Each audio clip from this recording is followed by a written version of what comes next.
बिस्मिल्लाहिर्रहमानिर्रहीम। प्यारे बच्चों, उम्मीद है कि आप बिल्कुल ठीक होंगे। तो आज जो हमारे स्टोरी का टॉपिक है वो है बेजा ज़िद। तो चलें स्टोरी की तरफ मूव करते हैं और देखते हैं इसके अंदर हमने क्या सीखा। 9 साल की लाइबा अपने वालिदैन की इकलौती औलाद थी। लाड प्यार ने इसे ज़िद्दी बना दिया था। कोई फरमाइश ऐसी ना थी जो पूरी ना हो। आजकल लाइबा ने अजीब ही ज़िद पकड़ी हुई थी। हर वक्त बाहर के खानों की फरमाइश करने लगी थी। कभी इसे पिज़्ज़ा खाना होता था तो कभी ज़िंगर बर्गर, कभी हलीम तो कभी बाहर की चिप्स। घर में इसकी अम्मी कितने ही मज़े के खाने पकाती मगर वो एक नवाला भी ना चखती।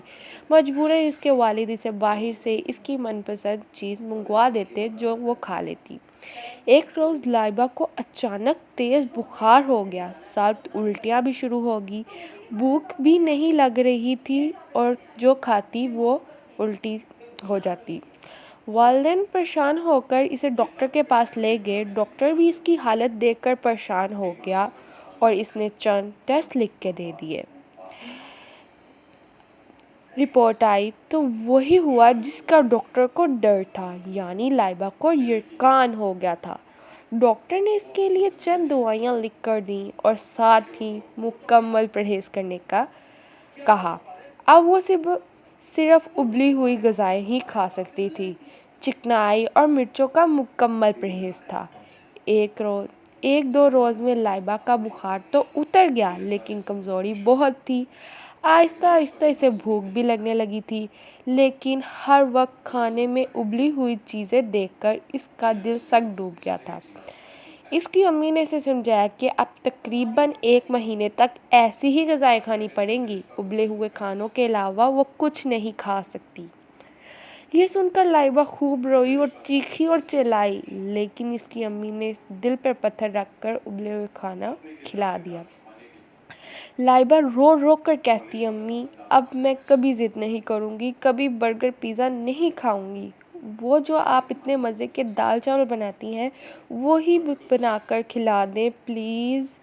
इसकी अम्मी ने इसका माथा चूमा और कहा, चंद दिनों की बात है, आप इंशाल्लाह बिल्कुल ठीक हो जाओगी और परहेज़ भी ख़त्म हो जाएगा। आप अल्लाह ताला से अपनी सेहत के लिए दुआ किया करो।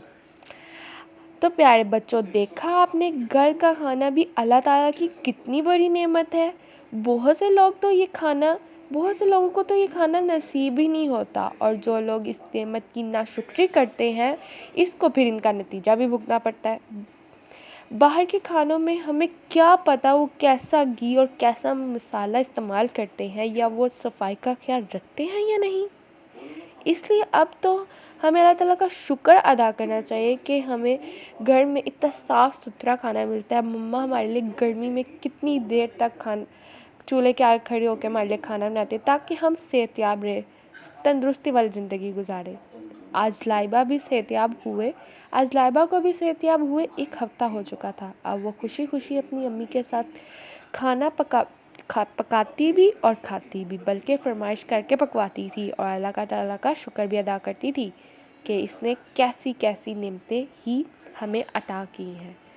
तो प्यारे बच्चों, आई होप कि आपको मेरी स्टोरी अच्छी लगी होगी। तो अगर आपको मेरी स्टोरी अच्छी लगी तो मेरे चैनल को सब्सक्राइब, लाइक एंड शेयर करना मत भूलिएगा ताकि हम बार बार मिलते रहें और एक दूसरे को ग्रो करने में एक दूसरे की मदद करते रहें। तब तक के लिए बाय।